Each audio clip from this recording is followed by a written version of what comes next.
Bueno, muy buenas tardes para todos. Un saludo especial para nuestros asistentes y participantes, junto a nuestros panelistas. El día de hoy, la Cámara de Comercio de Cúcuta, de la Mesa del Sector de la Salud, ha creado este espacio para conversar sobre el cáncer ginecológico en Cúcuta. La importancia de ese manejo especializado desde un enfoque preventivo. Es un tratamiento, con pues esos tratamientos y consideraciones eh, desde nuestra institución tenemos la certeza de que deben ser sin duda socializados y resaltados en nuestra región. Por tal motivo, me place tenerlos a ustedes en este espacio, apreciados asistentes, y antes que nada, pues darles la bienvenida. Antes de entrar en materia, quiero explicarles la metodología que vamos a usar en este espacio para asegurar la totalidad de la información que nos van a expresar nuestros panelistas y o especialistas. A ustedes participantes les quiero expresar que durante el tiempo establecido que tenemos, solo permitiremos pequeñas interrupciones como si se puede repetir una parte o si no se ve el contenido en la pantalla, pues posiblemente ajustar la presentación y el resto de dudas o preguntas la resolveremos al final de la sesión de nuestros especialistas.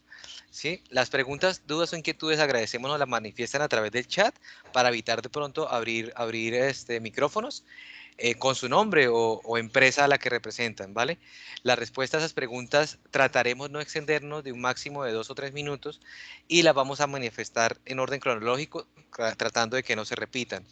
Para aquellos interesados en reforzar esta información, este webinar ya está siendo grabado y posteriormente va a ser, digamos, posteado en la plataforma YouTube por si quieren de pronto reforzar esa información como les decía anteriormente. Y por último, y no menos importante a ustedes asistentes, les solicito respetuosamente cerrar sus micrófonos y cámaras para que se establezca una comunicación nítida en esta, digamos, hora o más de una hora que vamos a tener de información para ustedes.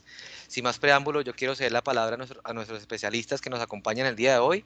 El doctor Julián Yáñez Harman, médico cirujano de la Pontificia Universidad Javeriana, ginecólogo y obstetra de la Pontificia Javeriana, ginecólogo oncólogo del Instituto Nacional de Cancerología, docente universitario en la Facultad de Medicina de la Universidad de Pamplona. La doctora Angélica María Duque Leal, médica cirujana de la Universidad del Rosario, ginecóloga y obstetra de la Universidad Javeriana, ginecóloga oncóloga del Instituto Nacional de Cancerología.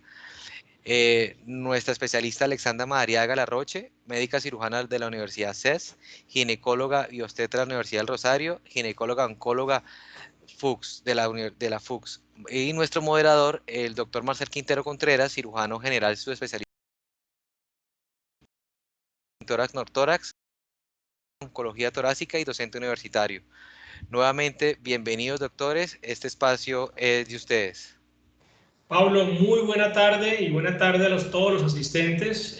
Para mí es un placer volver a estar en este espacio y agradecerle a la Cámara de Comercio esta oportunidad de poder seguir resaltando todo este talento humano que tenemos en la ciudad y en la región, que es de mucha importancia mostrarlo.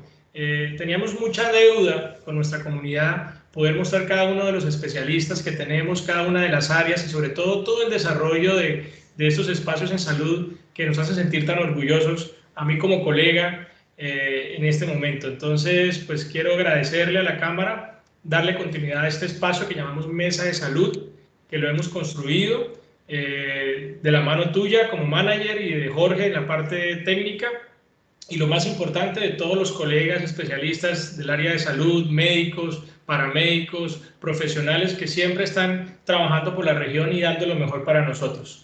Ese es un momento muy difícil, Pablo y asistentes, porque el tema que estamos viviendo en salud ha llevado a que muchas de estas áreas, como la que hoy vamos a hablar o como la que yo me desempeño, nos lleven a que tal vez nos limiten mucho el trabajo por un sistema que está cada vez centrado en pandemia. Pero el tiempo y los pacientes no dan espera, y el tema de cáncer, como hoy lo vamos a tratar, tenemos que tener claros los conceptos. Entonces hoy es un día muy importante para hablarle a toda nuestra comunidad de lo que es la ginecología oncológica. Yo me siento muy identificado y de una vez voy a hacer la presentación de los invitados, porque primero felicitarlos como equipo, como grupo. Creo que es un mensaje poder tener a 3 especialistas con una hoja de vida tan impresionante y sobre todo cuando tú estás en la región y conoces su trabajo, conoces su dedicación, conoces su permanencia para sus pacientes, pues para mí es un placer poder contar con ellos y es la idea de hoy tenerlos acá, a los tres. Gracias por venir a enseñarnos. Yo voy a disfrutar mucho esta presentación porque voy a aprender muchísimo y bueno, quisiera invitarlos a que también nos saluden. Yo pues le diría primero tal vez a Angélica, luego a Alexandra y luego a Julián que nos den el saludo de bienvenida. Bueno, para mí es un gusto poder saludarlos. Me siento muy orgullosa de poder hacer parte de este grupo de trabajo de ginecólogos oncólogos y sobre todo de poder participar en estos espacios creados para difundir nuestro trabajo, para difundir nuestras estrategias de manejo, siempre con la mirada a ser cada vez mejores y a trabajar por nuestra región desde el ámbito de la ginecología oncológica. Así que estoy muy contenta, estoy feliz de poder participar acá.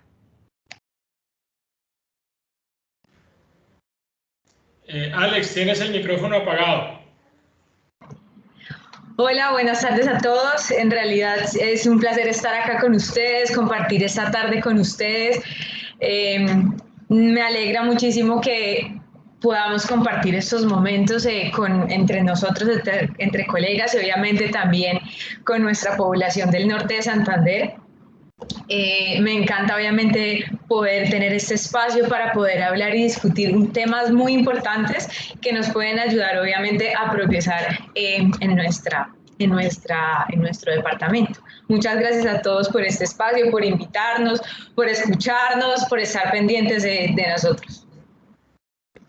Bueno, pues para retomar un poco las palabras de mis colegas, Pablo, muchísimas gracias por la invitación a la Cámara de Comercio del espacio que tú lideras en la salud.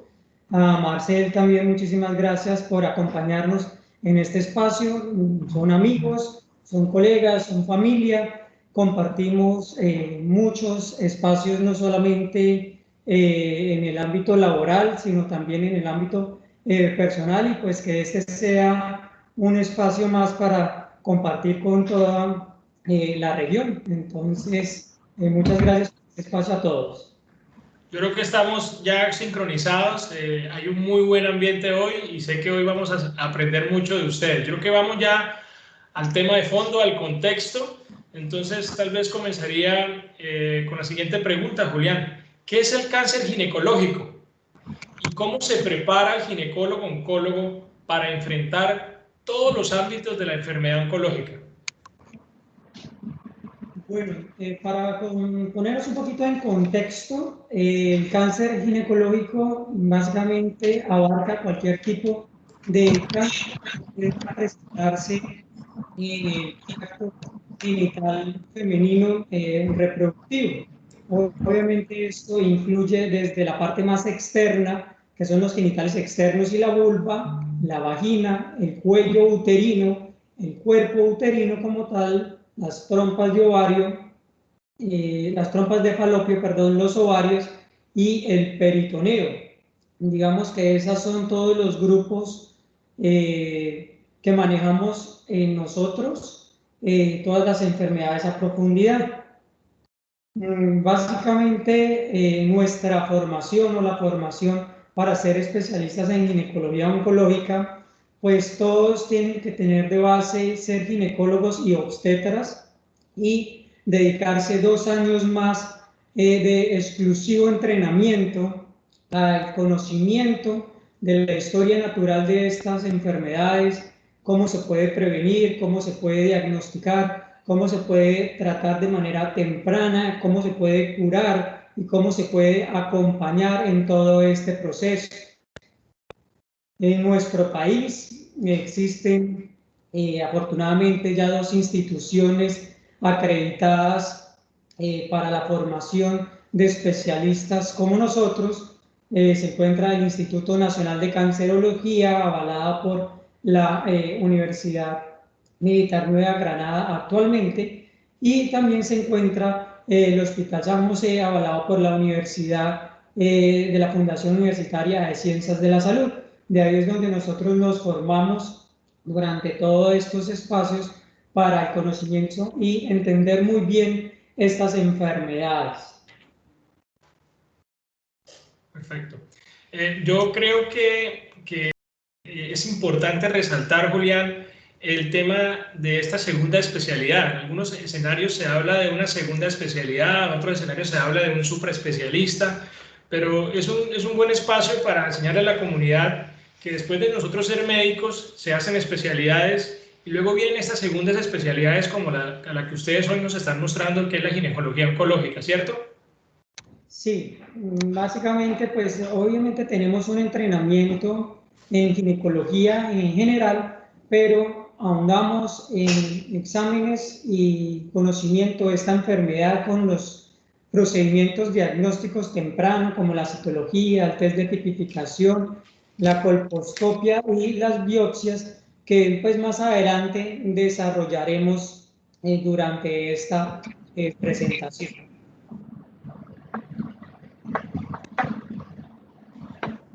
Julián, ¿qué nos puedes decir en cuanto a la organización del gremio de ginecólogos oncólogos a nivel nacional? Bueno, para contarles un poquito de la Asociación Colombiana de Ginecólogos Oncólogos, se formó aproximadamente en 1990, una vez en el Instituto Nacional de Cancerología, donde vieron la necesidad de, digamos, resaltar esta segunda especialidad para que sea ofrecida y ofertada y realizada por especialistas adecuadamente. Básicamente, esta lugar pues, y posesión en ese año y se formó esta sociedad que es un ente no gubernamental, obviamente es autónomo, obviamente es apolítico, obviamente no tiene fines de lucro y sí, básicamente es resaltar todo el poder científico y el desarrollo a manera nacional e internacional, proyectar a todo el grupo de ginecología oncológica de Colombia, también a nivel internacional, y obviamente fortalecer las regiones. Antes el cáncer ginecológico era manejado simplemente en la capital porque no había disponibilidad del talento humano, pero con la asociación, con la formación de estos centros educativos, por regiones del país en general. Y en norte de Santander, ¿cuál podría ser la historia de la ginecología oncológica? ¿Qué nos podrías decir, Julián? Bueno, sí, esto es algo muy importante para que conozcan la región. Sin duda alguna, toca hablar siempre y hacer énfasis en el talento humano.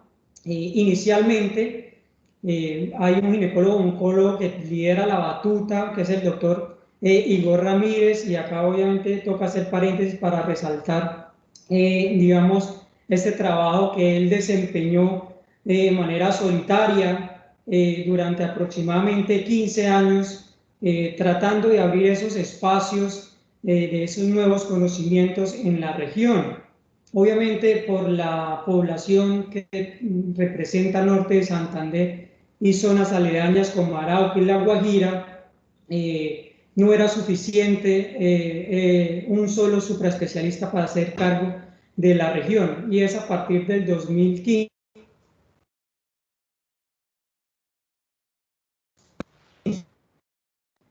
regresando a la región varios especialistas que ustedes conocerán siguiente y que digamos actualmente laboran en la región. Entonces ahí en las diapositivas podemos identificar al doctor Igor Ramírez, que fue el pionero en tomar la batuta en ginecología oncológica. Posteriormente llegué yo, luego llegó la doctora Alexandra Madariaga, luego llegó la doctora Angélica Duque, y claro que sí toca nombrar también a nuestro colega y amigo Juan Pablo Amaya, que es un ginecólogo oncólogo más formado pues, en las escuelas que actualmente mencioné y que labora en la región de Ocaña, y pues es una excelente persona, es un excelente amigo y logramos tener esa comunicación permanente de la región a medida que ellos se van desarrollando también.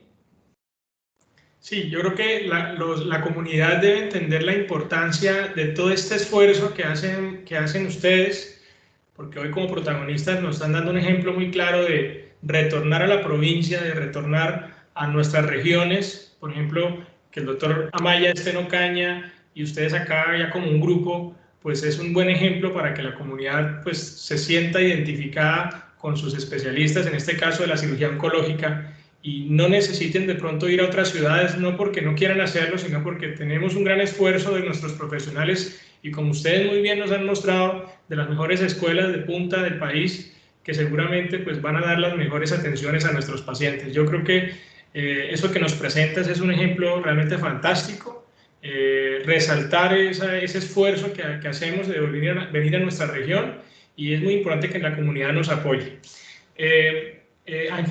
Alexandra, cuéntanos qué tan frecuente es el cáncer ginecológico en el mundo y en nuestro país. Se te apagó el micrófono, Ale, otra vez. Nosotros como ginecólogos oncólogos, como ya nos había contado el doctor Julián, manejamos 5 cánceres específicamente. Vamos a hablar un poquito de cada uno de ellos. Entonces, el primero del que vamos a hablar es del cáncer de ovario. El cáncer de ovario corresponde al 21% de todos los cánceres ginecológicos, es decir, obviamente de los cánceres que afectan o enferman a la mujer. Tenemos un ente que es la Organización Mundial de la Salud, que se encarga de recopilar como todos los datos estadísticos respecto al número de casos diagnosticados por año y el número de muertes asociadas a esas enfermedades. Los datos más recientes que tenemos los tenemos del 2018, entonces vamos a hablar de realidad de estos datos. En el 2018, el cáncer de ovario ocupó el puesto número 18 en términos de diagnóstico ginecológico y el número 14 en términos de mortalidad. En el 2018 se diagnosticaron 6 pacientes por cada 100.000 habitantes con este cáncer y de esas 6, 3.7 se murieron. Este cáncer es la principal causa de muerte por cáncer ginecológico. A pesar de ser un tumor raro, genera un alto porcentaje de mortalidad.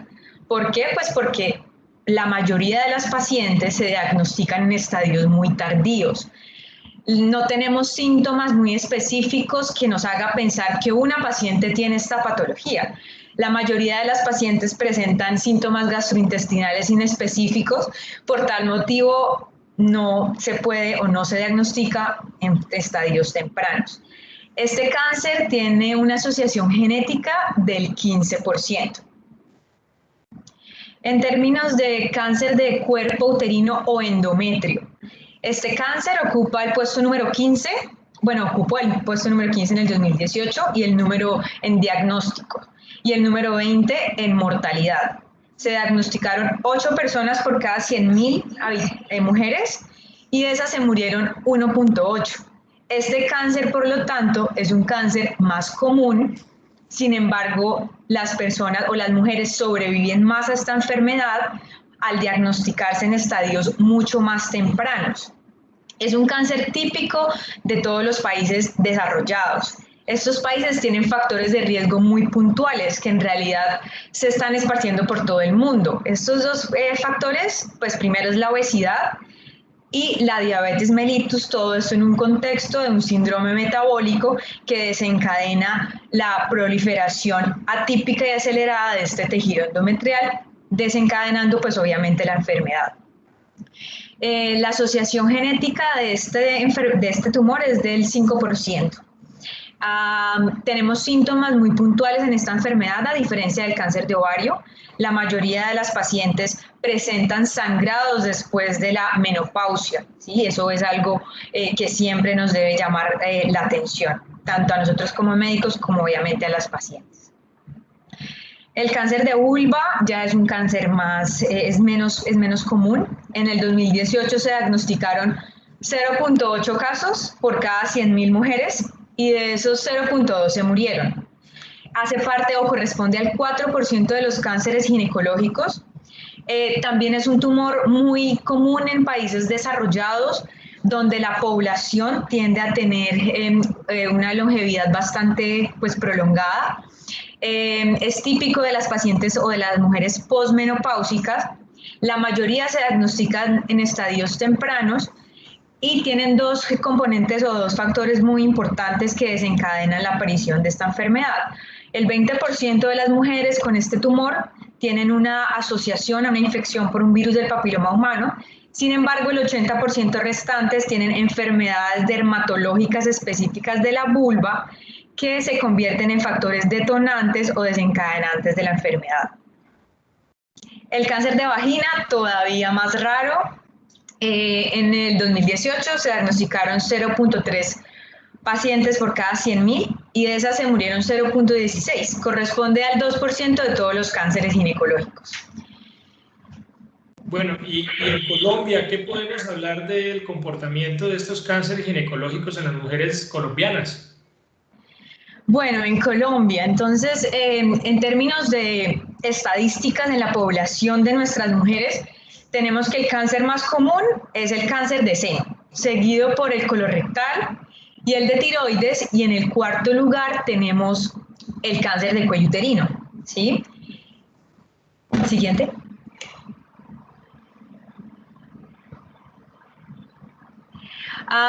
¿Qué nos marca esto? ¿Por qué es tan importante mirar las estadísticas en nuestro país, donde tenemos que el principal cáncer ginecológico es el cáncer de cuello uterino? Tanto el cáncer de ovario como el cáncer de endometrio, como vimos en las diapositivas anteriores, tienen un componente genético, ¿sí? Adicional a esto, esas enfermedades en realidad no son prevenibles, no hay síntomas específicos para todas esas enfermedades y no hay pruebas de tamizaje donde uno pueda hacer diagnósticos precoces, donde uno pueda como ginecólogo, oncólogo intervenir para hacer diagnósticos tempranos y de esta forma tener tratamientos precoces.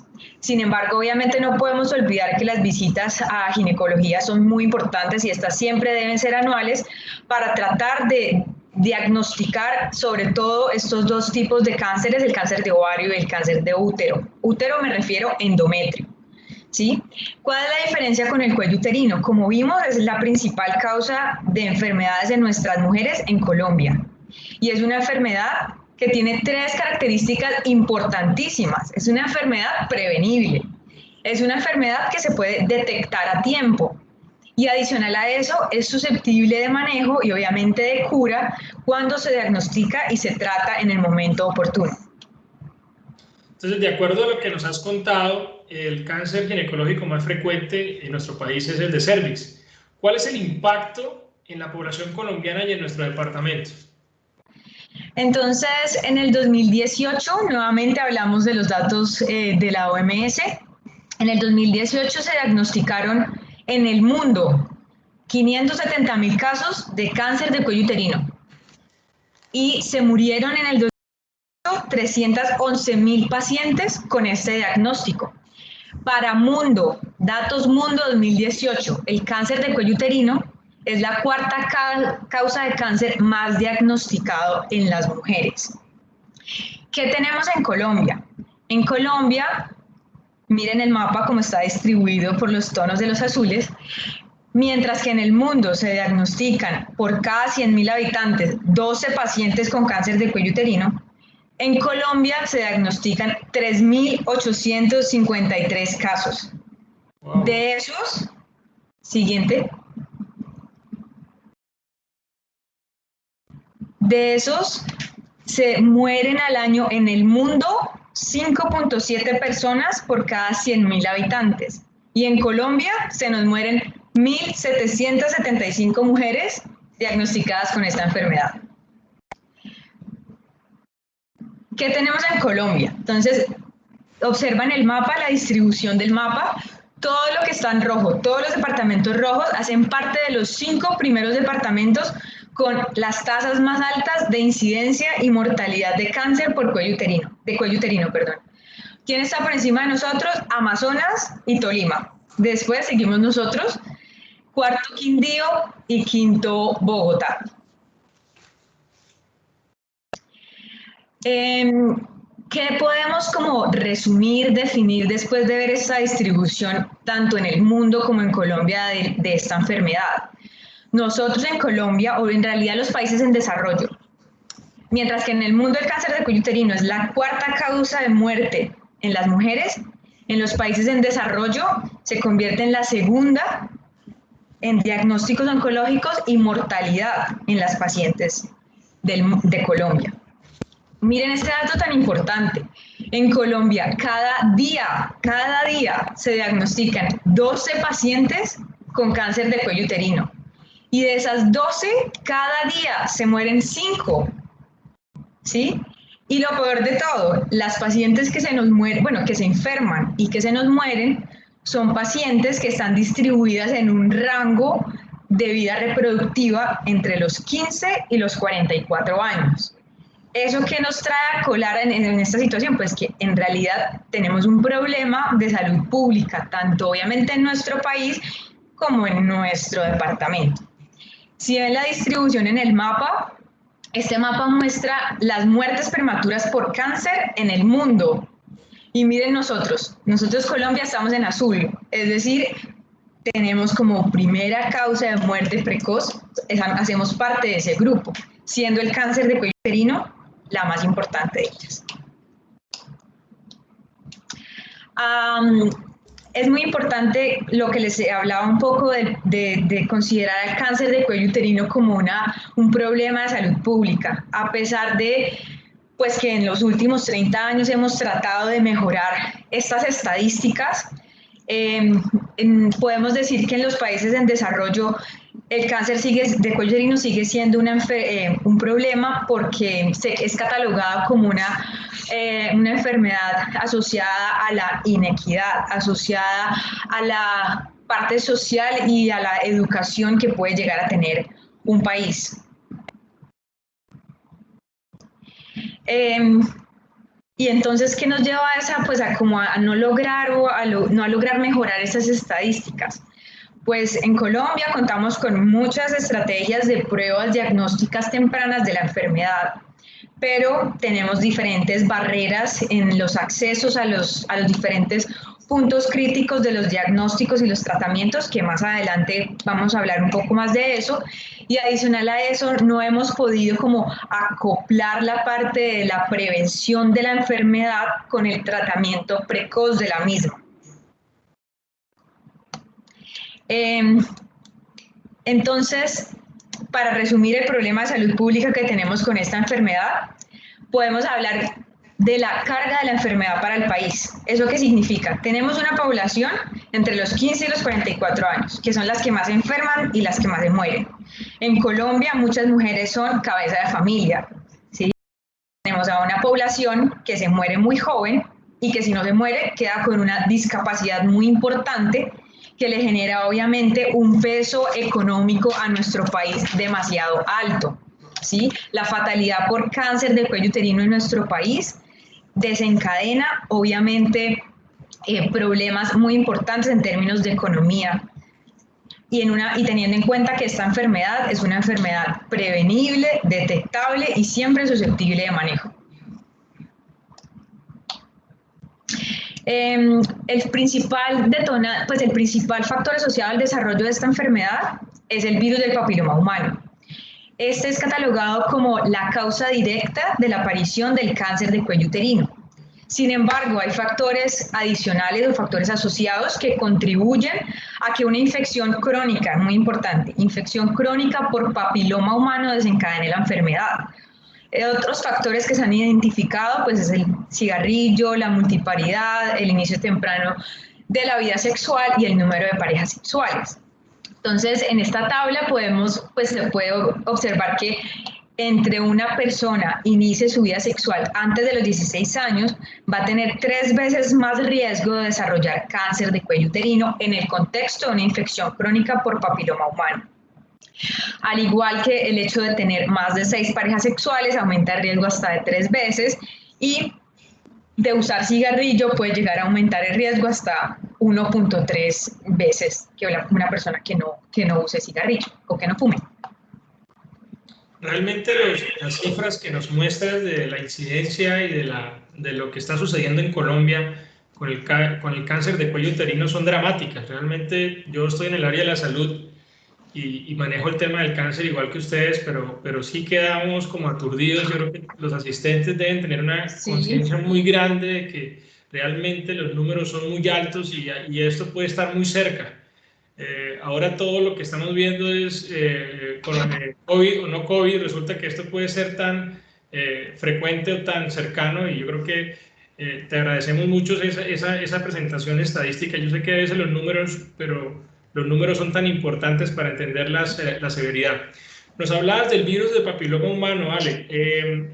Sin duda uno de los grandes avances e innovaciones en estas décadas en el campo de la ginecología oncológica es el uso de la vacuna contra este virus del papiloma humano.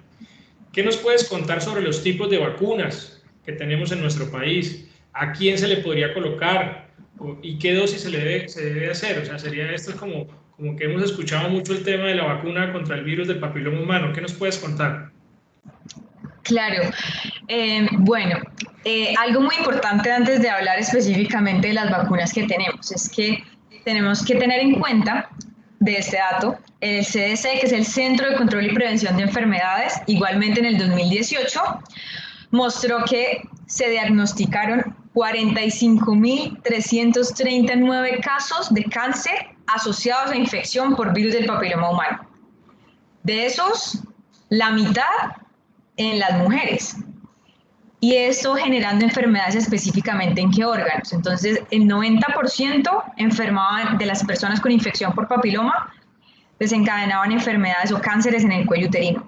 74% en la vagina, 29% en la vulva, 80% ano y recto, 33% pene y 25% orofaringe. Obviamente pene ahí yo sé, estamos hablando de las mujeres, pero quería traerles pues como esta lista de órganos que pueden verse afectados por la infección del virus del papiloma humano. Entonces, basándose en estos datos... No respeta el sexo, ¿vale? El virus no respeta el sexo, también al hombre. Claro que sí, hombres y mujeres podemos adquirir la infección y obviamente podemos transmitir la infección, ¿sí?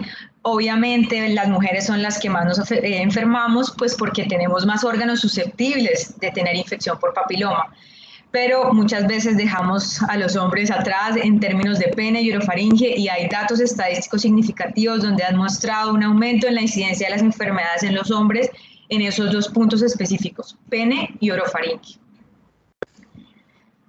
Entonces, teniendo en cuenta esto, debemos saber que existen 200 tipos de papiloma, 200 tipos, pero de esos 200, solamente 40 pueden vivir en los órganos que les acabé de mostrar. Y de esos 40, solamente 15 producen en realidad cáncer. Recuerden algo muy, muy importante que se debe tener en cuenta. Para que una persona que tenga el virus del papiloma humano desarrolle cáncer, debe tener una infección que persista en el tiempo. Eso es muy importante, ¿sí? ¿Cuáles son los tipos que más producen estas enfermedades, específicamente cuello uterino? De esos 15, que son los que generan enfermedad, el número 16 y el número 18 son los que mayor potencial oncogénico tienen. ¿Qué vacunas tenemos disponibles en el mundo? Las tres que vemos en la diapositiva: Gardasil, Cervarix y Gardasil 9. ¿Qué tenemos disponible en nuestro país? Gardasil.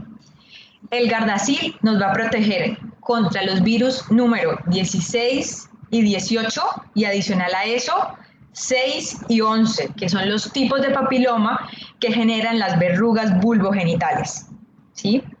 Algo también muy importante en términos de vacunación: la vacuna de papiloma humano no está hecha de virus, está hecho de proteínas sintéticas que tratan de simular la estructura del virus. Entonces, cuando nos están vacunando, no nos están inoculando el virus como tal. Eso es muy importante. ¿Qué otra cosa también debemos tener en cuenta? La vacuna, como cualquier otra vacuna o cualquier otro medicamento que la FDA apruebe, tiene que tener estas tres características específicas. Debe ser segura, inmunogénica y eficaz. ¿Qué tenemos con Gardasil? Gardasil, su único efecto secundario, en realidad reportado, dolor en el lugar de la inyección o donde se hace la inoculación. Palpitaciones justo en el momento en que se coloca y mareo justo en el momento que se coloca, y esto reportado en las personas o en las niñas, las cuales como que no se logran sentar, descansar una vez se aplica la vacuna, ¿sí?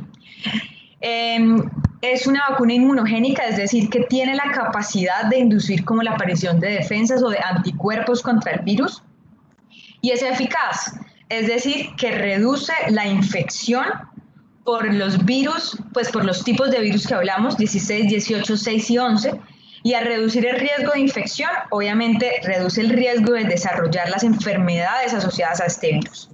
¿Sí? Estas vacunas, súper importantes, son nominadas como vacunas profilácticas, es decir, prevenir la infección y prevenir el desarrollo de la enfermedad como tal.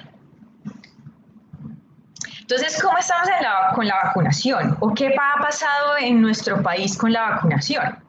En el 2006, las vacunas fueron aprobadas por la FDA. En el 2012, Colombia empezó su implementación de la vacunación, haciendo la parte del PAI, que es el plan ampliado de inmunización. En el 2012 se empezaron a vacunar niñas de 9 años o niñas que cursaran cuarto de primaria, y en ese momento se empezaron a aplicar 3 dosis de vacuna, Gardasil, en esquema 0-2-6. 0-2-6 me refiero 0 momento de inoculación, 2 meses la inoculación y 6 meses posinoculación. En el 2012 logramos coberturas en nuestra población del 89%. Al 2013 ampliamos todavía más los esquemas de vacunación, todo esto en una campaña que la denominaron Que vivan las mujeres, pero sin cáncer de cuello uterino. En el 2013, entonces, el esquema involucraba a niñas entre los 9 a los 17 años, variando un poco los esquemas de vacunación para lograr ampliar más pues esta cobertura, distribuidos en 0, 6, 60, 0 a los 6 meses de inoculación, 60 meses posinoculación primaria. En ese momento se logró una cobertura, o se tenía una cobertura del 76%. Éramos en realidad el país de mostrar, ¿sí? Colombia era el país de mostrar en términos de cobertura de la vacunación. Pero ¿qué pasó? En el 2014 tuvimos en realidad algo denominado inicialmente una alerta epidemiológica. ¿Qué significa eso o qué fue lo que pasó en el 2014? En el 2014 aparece, en agosto del 2014 aparece un editorial enorme en El Tiempo, donde se denominaba o se marcaban o se mostraban diferentes efectos secundarios atribuidos a la vacunación por el virus del papiloma humano en un municipio de Bolívar llamado el Carmen de Bolívar. ¿Sí? En ese momento, por los diferentes anuncios que se sacaron en la televisión, en El Tiempo, en la radio, obviamente no se lograron los objetivos en ese año de la vacunación por este evento, en realidad que no tenía un fundamento científico y del cual se desplegaron múltiples estudios nuevos de seguridad, teniendo en cuenta que ya la vacuna tenía sus estudios previos, ¿sí? Entonces se planteó un estudio de campo para evaluar ese brote que ocurrió en el Carmen de Bolívar. Después de muchos estudios aplicados se dieron cuenta que lo que en realidad ocurrió fue que en el municipio del Carmen de Bolívar, donde se vacunaron 509 niñas, ¿sí? Se presentaron 3 efectos secundarios, los cuales fueron cefalea, mareo y desmayo. Estos efectos secundarios involucrando el 4.4% de la población vacunada. Pero ¿qué se dieron cuenta? Que ese 4.4% no solo involucraba a las niñas vacunadas, sino también se reportó en niños que no hacían parte del esquema de vacunación y de mujeres adultas que nunca recibieron la vacuna, ¿sí? Entonces, y también adicional a eso se dieron cuenta que cuando fueron reportados estos efectos secundarios, siempre estaban precedidos o por una fiesta que había en el pueblo o por era previo a un fin de semana de puente, ¿sí? Y catalogaron a lo que ocurrió en el Carmen de Bolívar como un evento etiológico desconocido secundario a una cadena psicológica en un grupo poblacional, obviamente adolescente. ¿Qué pasó entonces con este brote? Tuvimos obviamente mucho escándalo, mucho revuelo, muchos anuncios tratando de como de tumbarlo, el beneficio de la vacuna, y tenemos ahora lo que les voy a mostrar, que es el descenso dramático de nuestra vacunación, tanto en el país como en el norte de Santander.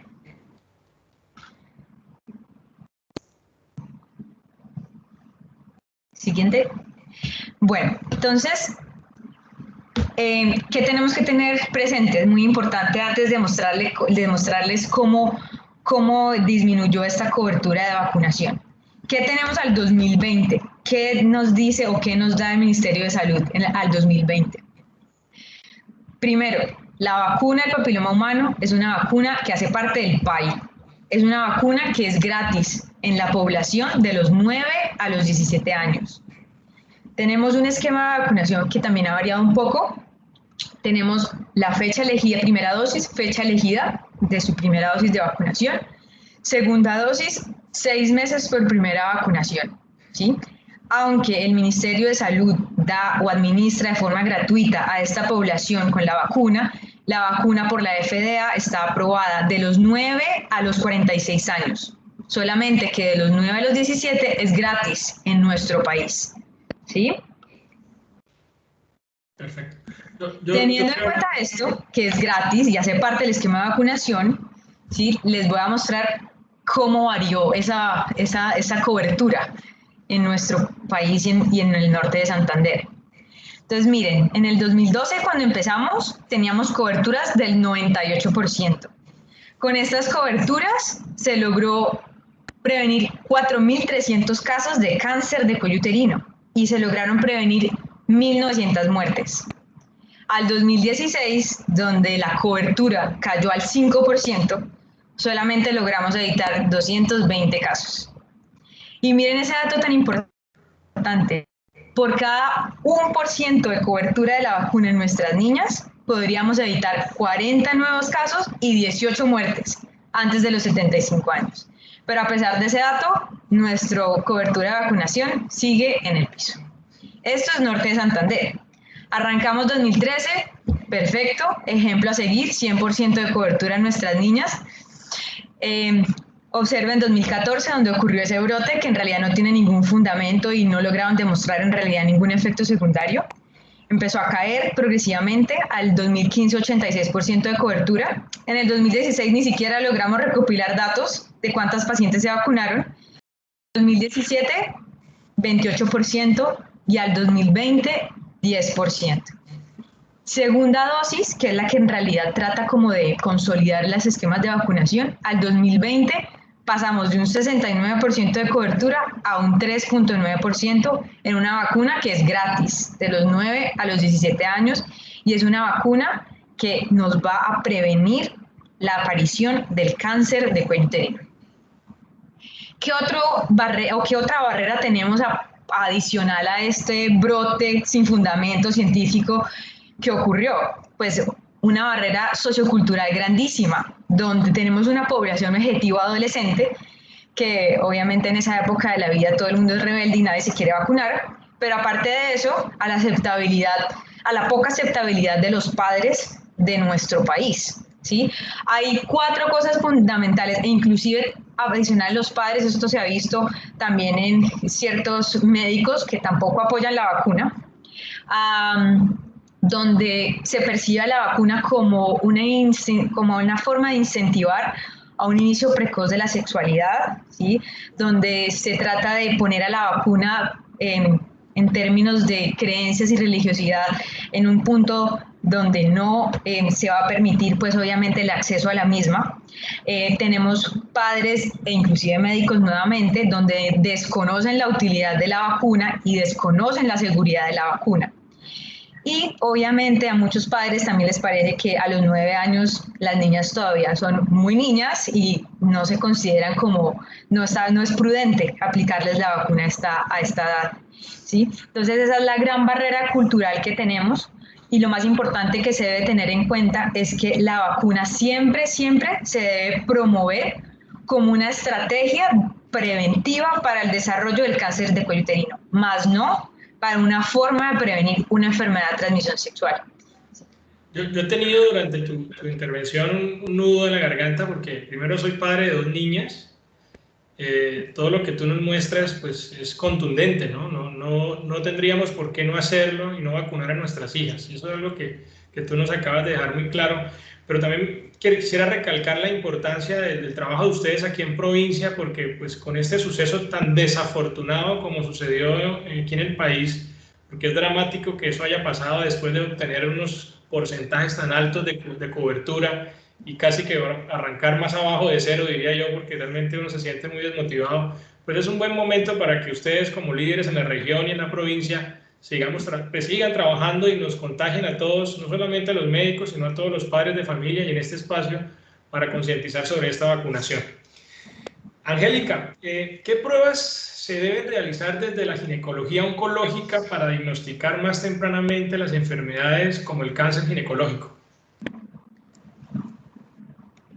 Bueno, después de ver este panorama y esta agresividad de la enfermedad por cáncer de cervix, pues digamos que la idea es poder decirles a todos los participantes de este conversatorio que esta es una enfermedad completamente prevenible, y no solamente para aquellos que han gozado de la vacunación completa desde la infancia, sino para todos los que de pronto se vacunaron tarde, y ante eso contamos con las herramientas de tamizaje o de detección temprana de la enfermedad. ¿Qué significa esto? Una vez se adquiere el virus, probablemente pase mucho tiempo para que el virus pueda afectar de forma tan significativa que se genere una enfermedad por cáncer. Y durante todo ese lapso de tiempo que tenemos, pues básicamente es la oportunidad para poder diagnosticar oportunamente una enfermedad preinvasiva, una enfermedad premaligna que podría ser un potencial riesgo para generar un cáncer ginecológico.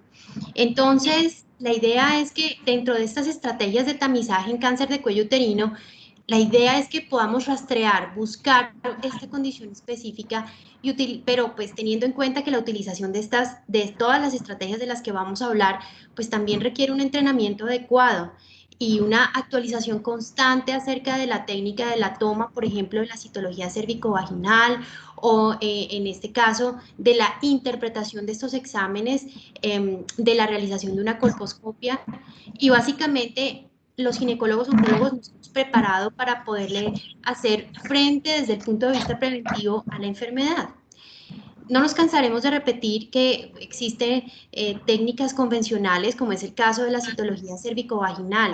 Este es un examen sencillo que puede hacerse en el consultorio, que no requiere más de 15 minutos, que no es una técnica dolorosa, que genera molestias muy leves, pero que implica, por supuesto, la utilización de algunos instrumentos específicos para tomar células de la superficie del cuello del útero. Al estudiar estas células, pues es posible detectar cambios asociados al virus del papiloma humano. Durante mucho tiempo la citología ha sido una de las primeras estrategias y la estrategia más utilizada para poder diagnosticar tempranamente una lesión, identificarla y poderla tratar antes de que aparezca una enfermedad por cáncer.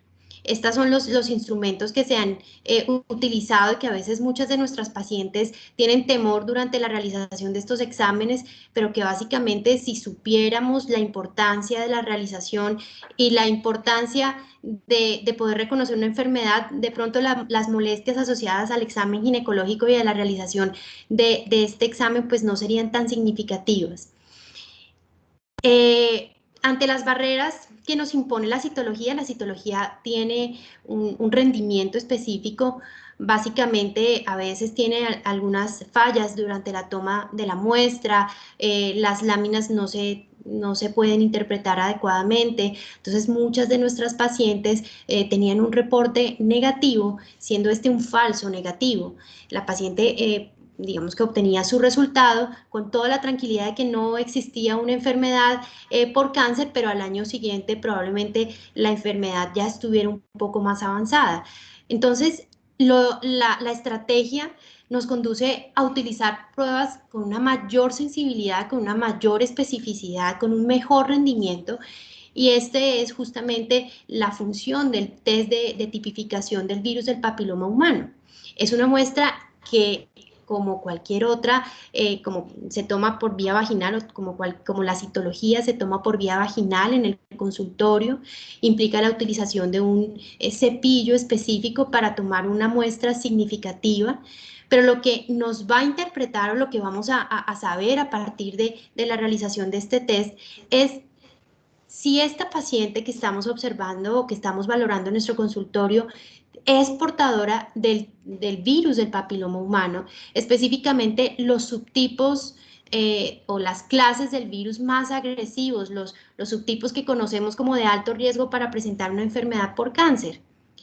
Eso quiere decir que el test se anticipa un poco, reconoce a la paciente que es portadora y nos lleva o nos conduce a realizar otra serie de pruebas complementarias para digamos que terminar el proceso diagnóstico. Esta es la muestra que se toma. La toma del test de tipificación también ha permitido de alguna u otra manera superar las fallas que teníamos con la citología en cuanto al rendimiento de la prueba y reconocer a nuestros pacientes en riesgo.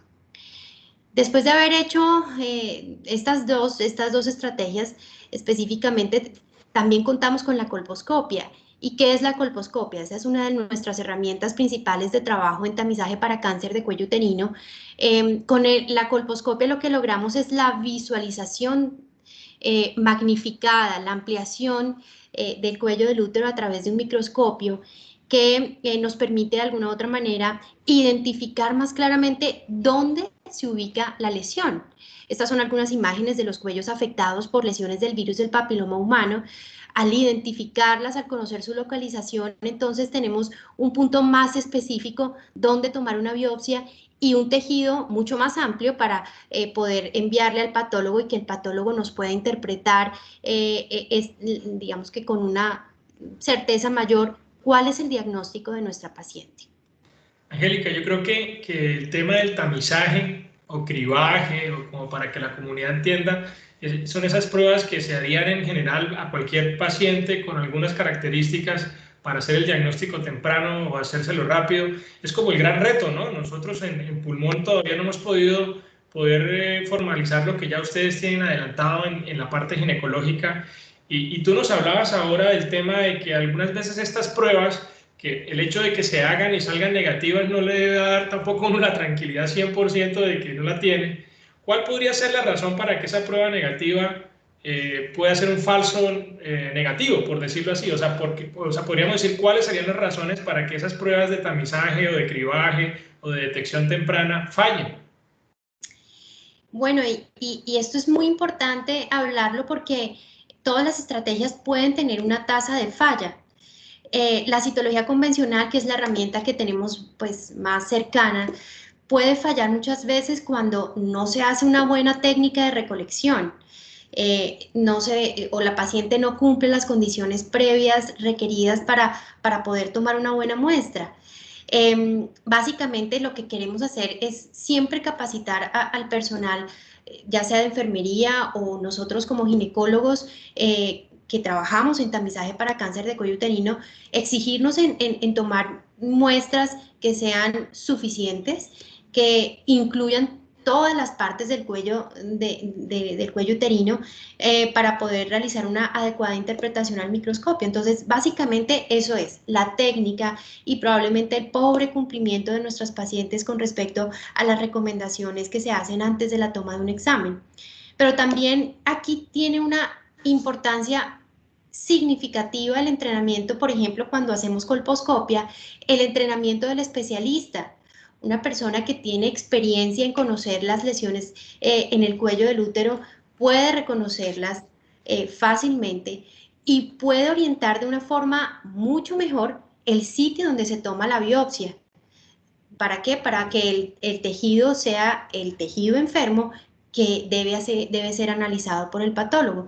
Entre más precisos seamos en la técnica, muchos más beneficios vamos a obtener acerca de estas pruebas. Perfecto.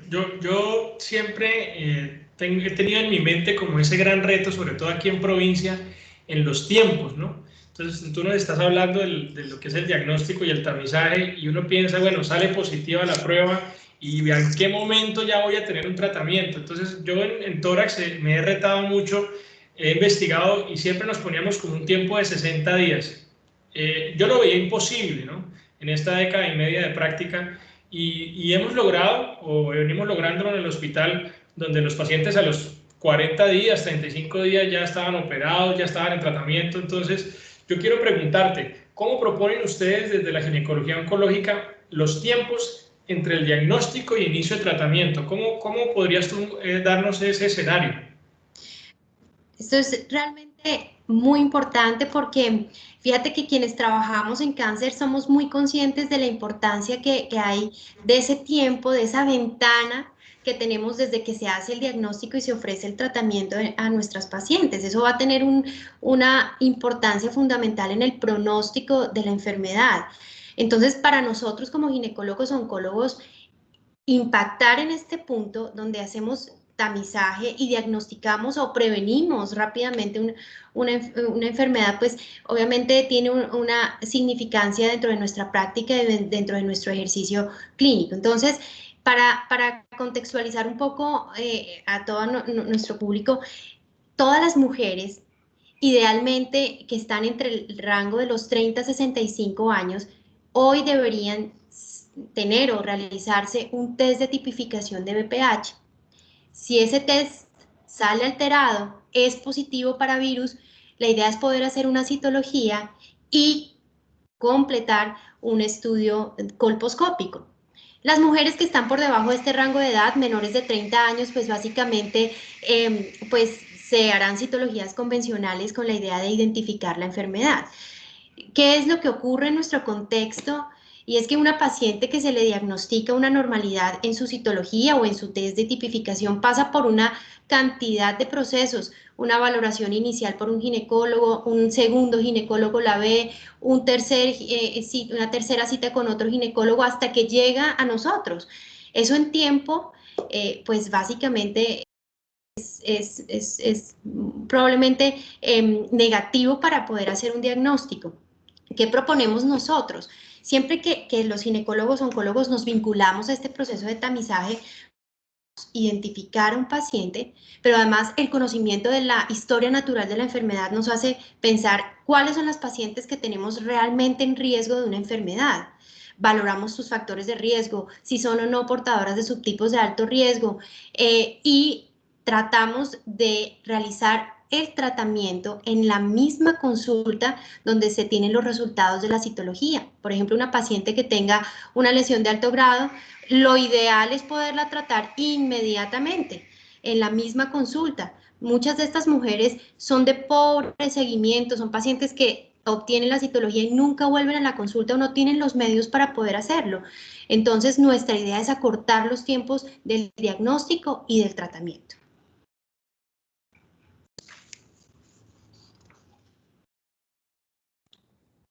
El micrófono, Marcel. Así que pena. Julián, no, nos habíamos hablado antes del concepto de ustedes como una subespecialidad. ¿Cuál podría ser la importancia del equipo interdisciplinario en el manejo de cáncer ginecológico? Yo sé que ha sido como el eje principal, pero ya sobre la realidad, ¿cómo ha sido ese equipo interdisciplinario? ¿Cómo encajan ustedes o cómo lo interactúan o cómo lo dinamizan?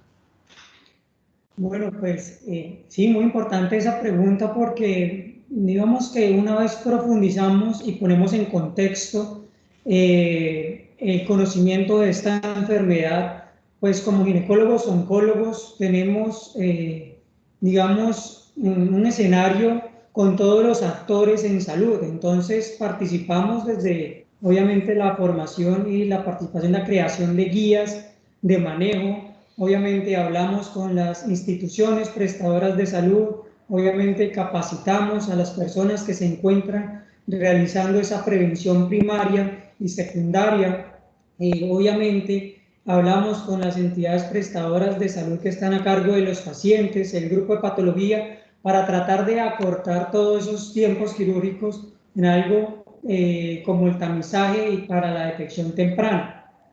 Pero ya hablando, digamos, en el reto quirúrgico de las enfermedades oncológicas, que son enfermedades ya complejas, digamos que también conocemos muy bien la capacidad que tienen estas enfermedades agresivas de diseminarse por diferentes medios a través de los ganglios, por diferentes medios a través de la cavidad abdominal, por la vía sanguínea a otros órganos distantes a la cavidad abdominal. Entonces, estamos enfrentados ahora al procedimiento quirúrgico de enfrentarnos a patologías con compromiso multiorgánico, como vemos en las gráficas de las presentaciones, que son abdómenes, en los cuales pues tenemos que entrar articulando un grupo de ayudantías quirúrgicas que generalmente en Norte de Santander nuestras pacientes tienen la fortuna de ser,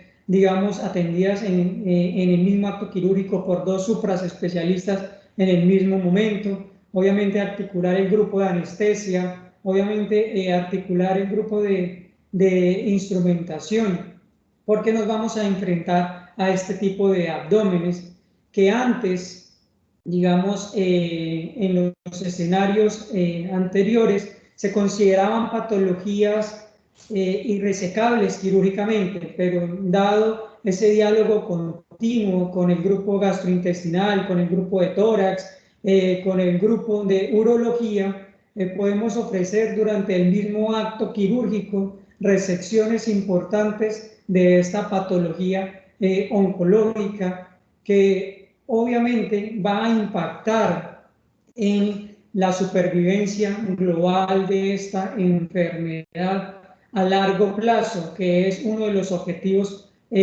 principales o el objetivo principal una vez se haya instaurado esta patología oncológica. Entonces, por eso es importante encontrarse con el talento humano. Norte de Santander afortunadamente lo tiene y cada vez lo tiene más, digamos, con mayor posibilidad. Todos estamos hablando el mismo idioma, todos nos sentimos identificados cuando llamamos al grupo gastrointestinal y nos dice, ah, claro, perfecto, vamos a acompañar a esta patología, o lo mismo al revés, igual pasa con cirugía de tórax, igual pasa con urología. Entonces, esa es la importancia de generar estos grupos multidisciplinarios y esto genera una seguridad, evidentemente, en la atención de estos pacientes con patologías difíciles. Yo puedo dar fe, Julián.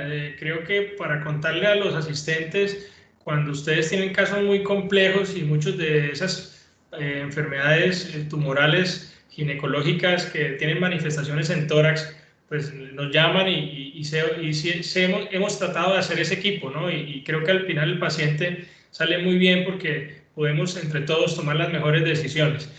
Yo quiero también que nos cuentes, Julián, y yo sé que parece redundante, pero es importante para los asistentes que les tenga claro esta definición. ¿Por qué un cáncer ginecológico debe ser tratado por un ginecólogo oncólogo? Creo que suena redundante, pero es algo que debemos dejar muy claro y yo me identifico acá también porque a veces, pero no, pues es un cirujano, que es un cirujano de tórax, no, que el cirujano general hace lo mismo. Entonces yo quisiera que nos cuentes con tu experticia y tu formación ese concepto muy claro. Bueno, sin duda alguna, digamos, el especialista en ginecología oncológica tiene un claro conocimiento de toda la historia natural de esta enfermedad. Y vuelvo y repito, y como dice Marcel, puede sonar redundante, pero es importante nuestro conocimiento desde capacitar los entes gubernamentales hasta el acto quirúrgico como tal de ginecología oncológica. Entonces, definitivamente realizamos técnicas quirúrgicas un poquito más avanzadas, con un conocimiento adicional, como ya lo hablamos en algún momento, y un entrenamiento adicional, pero también con una fortaleza científica significa constante cambio hacia mejorar, constante conocimiento, actualización de estas técnicas avanzadas, y somos muy buenos operando, Marcel, también, pero también es importante que somos muy buenos también decidiendo cuál paciente definitivamente no se beneficia de un tratamiento quirúrgico por nuestra especialidad, y ahí llega otro grupo adicional, que es el grupo que maneja oncología desde fuera del quirófano, que es el grupo de radioterapia, el grupo de oncología clínica, el grupo de patología, porque a veces lo necesitamos en el mismo acto quirúrgico, el grupo de dolor y cuidados paliativos. Entonces logramos engranar a esta paciente donde va a ser mejor tratada. Conocemos y desarrollamos en la ciudad, digamos, diferentes grupos en tratamiento oncológico, en las instituciones obviamente de alta complejidad. Entonces, optimizamos recursos, mejoramos la supervivencia global y definitivamente impactamos, como ya muy bien hablaron Angélica y Alexandra, el grupo etario de nuestra población femenina, y cómo es importante tratar de curar a tiempo a esas pacientes, porque, digamos, va a ser un recurso costo efectivo a largo plazo. ¿Sí? A largo plazo es donde nosotros nos medimos, a largo plazo es donde nosotros impactamos en nuestra población, siendo obviamente muy efectivos en el momento y en el acto quirúrgico. No, yo creo que es contundente tu definición, y recalcar que un supraespecialista no es la parte técnica, ¿no? Un supraespecialista es todo ese escenario alrededor de ese procedimiento, y me uno a ti en que lo más difícil es cuándo decidir no hacer cirugías o no operar a un paciente, y creo que eso es lo que nos hace muy fuertes a estas áreas de la oncología. Hablabas ahora, Julián, de las nuevas técnicas. ¿Qué podemos hablar de las nuevas técnicas que ustedes ofrecen en los pacientes de ginecología oncológica, y qué viene o qué viene a futuro? Sí, digamos, la ginecología oncológica, como todas las áreas de la salud, está en constante cambio, siempre estamos en investigación. Entonces, nuestro principal reto cuando llegamos al departamento fue implementar la laparoscopia, que son unas técnicas de mínima invasión para mejorar efectos secundarios de estas grandes cirugías que nosotros realizábamos en algún momento, y que obviamente seguimos realizando cuando es el momento, pero digamos en los avances científicos nos vamos dando cuenta con este advenimiento de las tecnologías en disminuir esos efectos secundarios a largo plazo.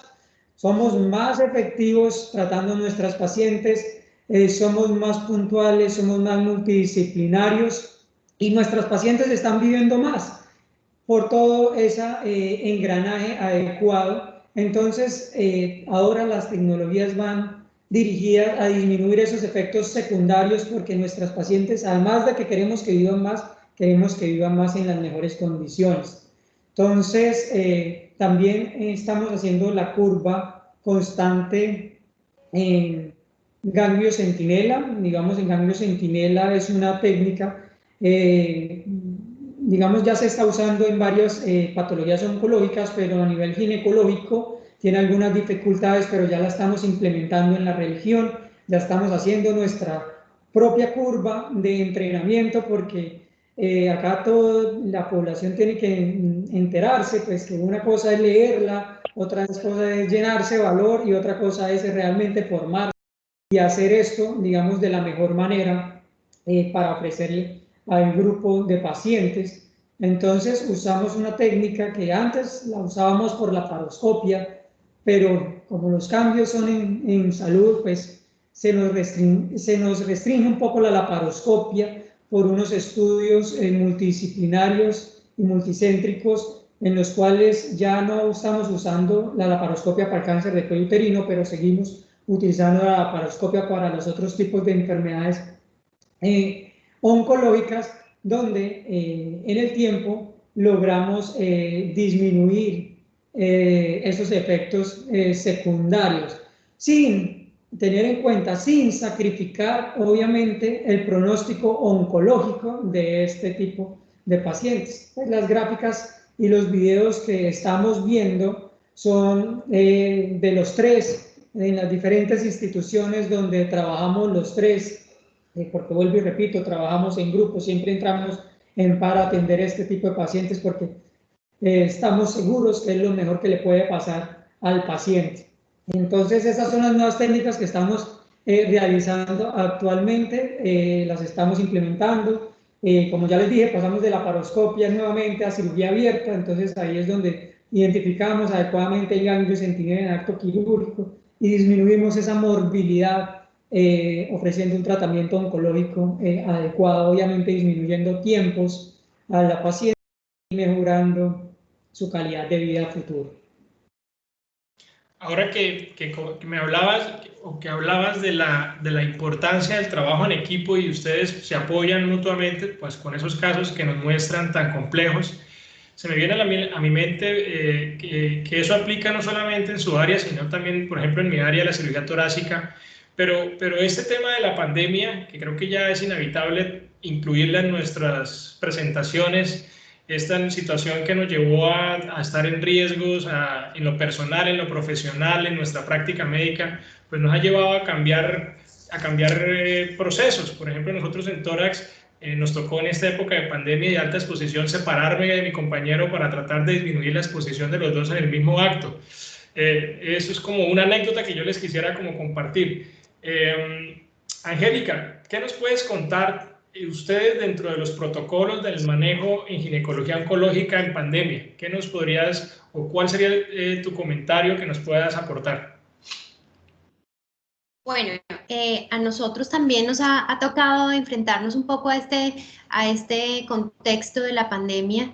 Es un momento duro, pero de alguna u otra manera el desarrollo de nuestra especialidad en esta crisis pues siempre nos ha propuesto continuar ofreciendo unos cuidados muy adecuados y de altísima calidad a todas las mujeres con diagnóstico de cáncer ginecológico, tratando de buscar ese equilibrio entre el riesgo de operar, de no hacerlo en términos del pronóstico de la enfermedad, pero también en el riesgo de contagio para nosotros como personales de la salud y para el resto del equipo quirúrgico que participa con nosotros en las intervenciones.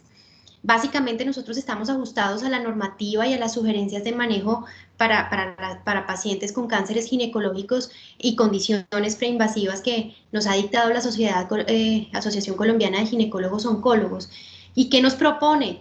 Nos ha propuesto básicamente racionalizar los recursos. Inicialmente empezamos con la racionalización de los quirófanos porque definitivamente la estancia quirúrgica y el personal sobre todo iba a estar muy digamos que dispuesto a atender la emergencia, a la emergencia como tal, y nuestros procedimientos de alta complejidad pues básicamente fueron pospuestos de alguna u otra manera en términos de la ocupación, ¿no? También de las unidades de cuidado intensivo, porque muchos de nuestros pacientes requieren cuidados muy específicos en el posoperatorio, requieren de estancia en la unidad de cuidado intensivo que estaban reservados para los pacientes con COVID. Entonces esto ha venido cambiando a lo largo de los meses, pero durante este tiempo hemos tratado de uno, asumirnos y ajustarnos un poco a las políticas de cada institución.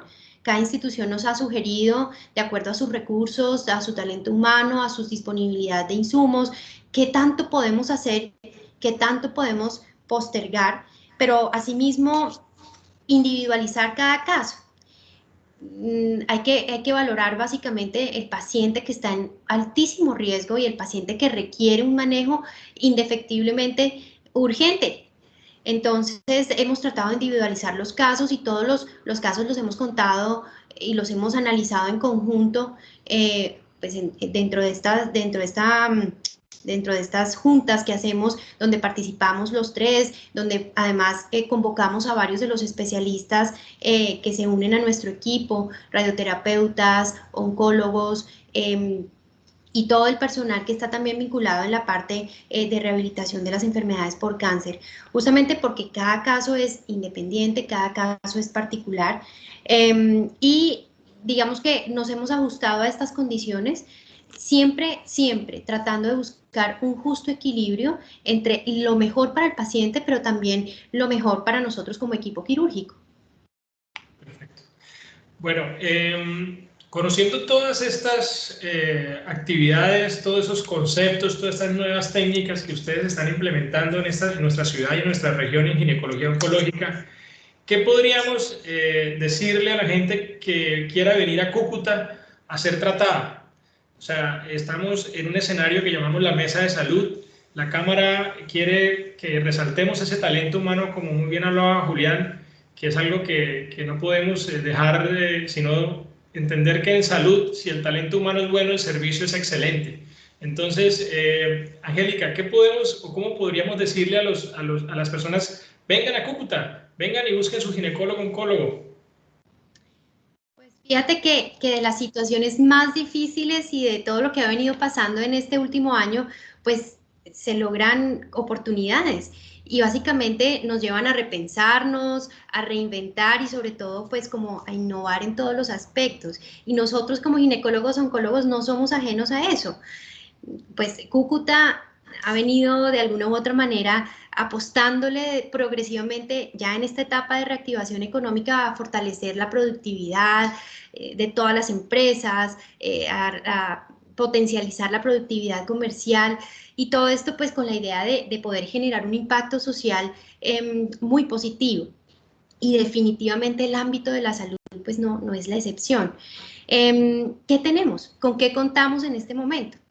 Pues básicamente hoy contamos con centros hospitalarios dotados de una tecnología muy adecuada para ofrecer pues el manejo oportuno en cualquiera de los tipos de cáncer ginecológico.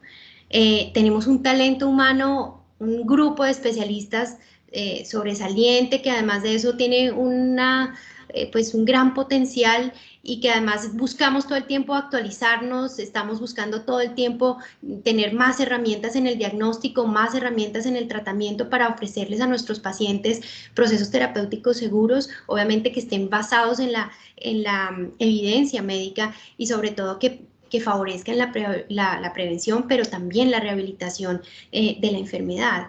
Y básicamente hoy quiero decir que pues nosotros vamos de la mano con el turismo que hoy está llamado definitivamente a convertirse en una de las industrias más importantes para el desarrollo económico, no solamente de nuestro país, sino también de nuestra ciudad. Y ahí vamos de la mano.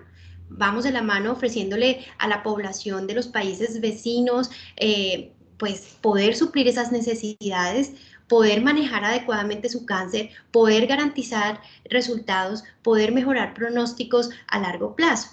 Entonces, nuestro objetivo es internacionalizar nuestros servicios, potencializarlos, ofrecerlos al resto de los países vecinos y hacerlo desde nuestro punto con la mayor responsabilidad, siempre de la mano de todo el equipo, de las instituciones y sobre todo del recurso humano con el que contamos aquí en la ciudad. Perfecto, yo creo que es súper clara la información.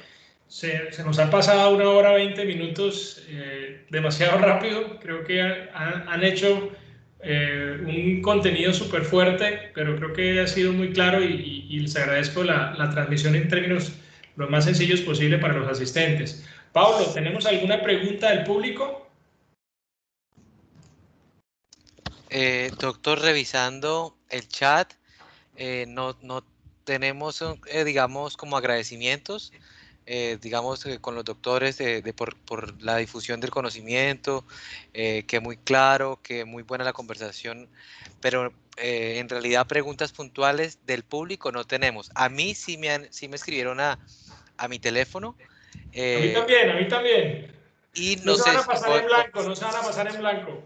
me voy a tomar el atrevimiento de preguntarles, ¿sí? Y el que, digamos, cualquiera de ustedes que decida responder, pues lo podemos, digamos, como organizar. Una de las preguntas que me hacen por el WhatsApp es, la información que hablaban de la prevención del cáncer, digamos, ginecológico, cuando hablaban de la vacuna, en la información que nos decían era de que las personas de 9 a 17 años que la adquieren es gratuita, ¿sí? La pregunta puntual es, ¿cómo pueden adquirir esa vacuna aquellas personas que no la tuvieron o por X o Y motivo desconocían digamos, de esa enfermedad durante los 9 a 17 años? ¿Eso tiene algún costo? Si digamos, no la obtuvieron en ese rango de edad de 9 a 17 años, ¿ya mayores a esa edad pueden vacunarse o cómo sería el tratamiento? Bueno, pues de los 9 a los 17, como les habíamos contado, es gratis. Cada padre puede llevar a su hija a la EPS a la cual corresponde y en ese grupo poblacional de 9 a 17 es gratis. Solamente deben acercarse a su EPS, obviamente a la parte de vacunación de cada EPS. Pero también hay que tener claro que la vacuna se puede usar hasta los 46 años. Las personas que deseen vacunarse de los 17 a los 46 pueden acceder a ella en Cúcuta, Profamilia, Liga contra el Cáncer y Cruz Roja. En este grupo poblacional, a diferencia de las menores de 17, necesitamos 3 dosis y cada dosis depende de un aproximado de 120 a 150 cada dosis. La primera separada, la segunda 2 meses y la tercera a los 6 meses, pero hasta los 46 se puede aplicar de forma segura. Oh, perfecto. Buenas tardes, qué pena interrumpir, es que no me deja hacer preguntas por el chat y tengo varias. Si quieres, nos las puedes manifestar. Si no logras escribirnos por el WhatsApp, por el chat, puedes manifestárnosla. Vale, muchas gracias. Sí, es que no me dejan cambiar los mensajes. ¿Cuál sería tu ¿Me pregunta? escucho claro? Sí, te escuchamos. ¿Cuál sería tu pregunta? Bueno, inicialmente pues quería saber, en dado caso, las mujeres que se realizan citologías, todas las citologías que en dado caso lleguen a salir positivas, ¿significa que esas mujeres tienen la infección por el virus?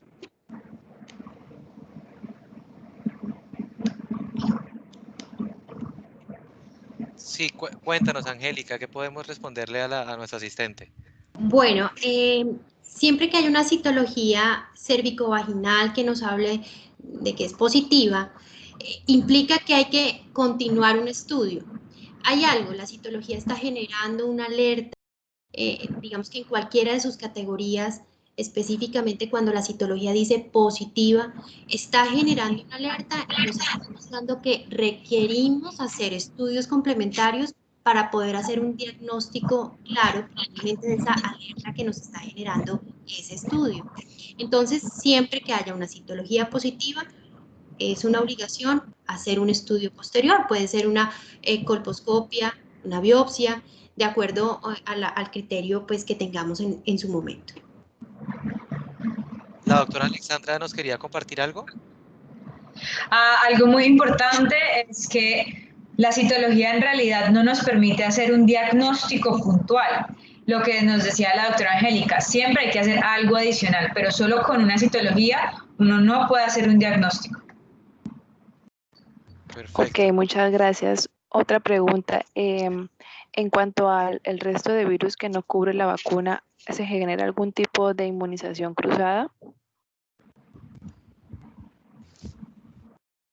Sí, hay estudios donde se han mostrado reacción cruzada para otros tipos de alto riesgo, 31, 33 y 45. Y obviamente también estamos esperando la vacuna nonavalente, donde se incluyen más genotipos, pero todavía no la tenemos disponible en nuestro país.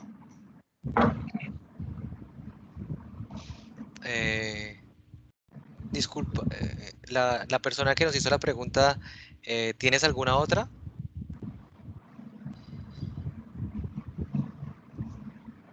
Aló, ¿nos escuchas? Sí, esto es que se me fueron, tenía muchísimas, qué pena.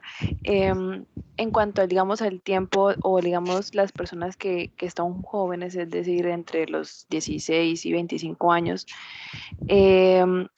¿qué tanto riesgo pueden tener a que esa infección pueda ser esto persistente? Sí, doctora Angélica, cuéntanos. Bueno, en las mujeres jóvenes hay que tener claro que es la población donde la infección por el virus es más prevalente. Es decir, en las pacientes jóvenes es más fácil adquirir el virus y que éste tenga lo más seguro un comportamiento transitorio.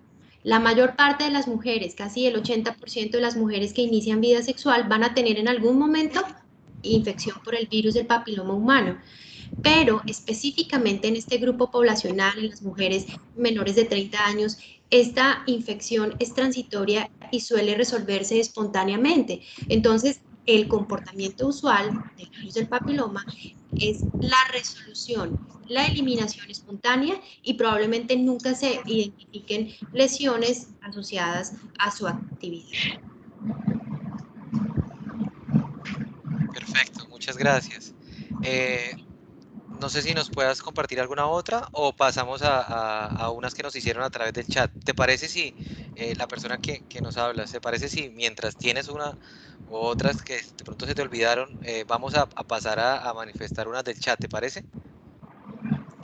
Sí, vale, muchas gracias. Pues antesito quería preguntar que, o sea, si tenemos esas altas cifras en cuanto al el cáncer de cuello uterino, es decir, que la infección por VPH tiene mucha más frecuencia en, como quien dice, en la población sexual activa. ¿Es así? Sí, doctora Angélica. Ah, María Alexandra. La doctora María Alexandra nos responde si la doctora Angélica nos puede complementar. ¿Les parece?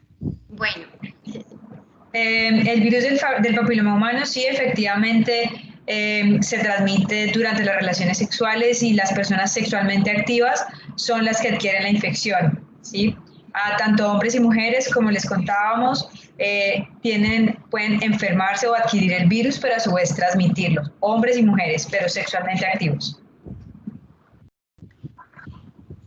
Para complementar un poco y responder a nuestra paciente, a nuestra Asistente. participante, pues básicamente se requiere la presencia del virus, se requiere la presencia de la infección para que se genere una lesión, una lesión preinvasiva, una lesión benigna asociada como tal o para que se genere incluso el cáncer de cuello uterino. Entonces, o sea, necesariamente debe haber una infección por el virus, pero el factor de riesgo más importante es la persistencia de esa infección en el tiempo. Cuando esa infección persiste a lo largo de los años, es cuando nos enfrentamos al mayor riesgo de que esa paciente progrese a una enfermedad por cáncer. De ahí la importancia del tamizaje, porque el tamizaje nos permite reconocer qué pacientes no tienen resolución espontánea, qué pacientes no se curan por sí mismas y nos indica y nos oriente a la realización de tratamientos mucho más agresivos para evitar la progresión. Muchas gracias, doctora María Alexandra. Muchas gracias, doctora Angélica. ¿Tienes alguna otra? Nuestra asistente. Sí, por ejemplo, en caso de infecciones por varios tipos, puede aumentar aún más el riesgo, bueno, siendo estos tipos combinados entre altos y bajos, de bajo riesgo. Sí, doctora Angélica. El riesgo más importante no está en el número de virus o número de subtipos que tengamos. Lo que tiene que quedar siempre muy claro es que siempre que haya uno o dos o tres subtipos de alto riesgo, hay un riesgo mucho mayor de progresar a una lesión de mayor complejidad e incluso a cáncer. Entonces, eso es lo que permite, por ejemplo, el test de tipificación, conocer a qué cepas o a qué subtipos específicamente de alto riesgo somos positivos, qué pacientes son portadoras de subtipos de alto riesgo y de esa manera activar rápidamente todo este rompecabezas de herramientas para tratar y para diagnosticar, por supuesto. Perfecto, muchas gracias. digamos, por respeto a los asistentes que también han hecho nuestras preguntas, si quieres, te damos un espacio a nuestro asistente que nos está preguntando para, digamos, continuar con las preguntas del chat, y si te parece, nos puedes manifestar otras preguntas posteriormente, ¿vale? Hay una pregunta que nos hacen. La señora Alba Vergel nos pregunta lo siguiente. Ella quiere saber, entre una lesión de bajo riesgo a una lesión de alto grado o un carcinoma, ¿cuánto tiempo puede pasar?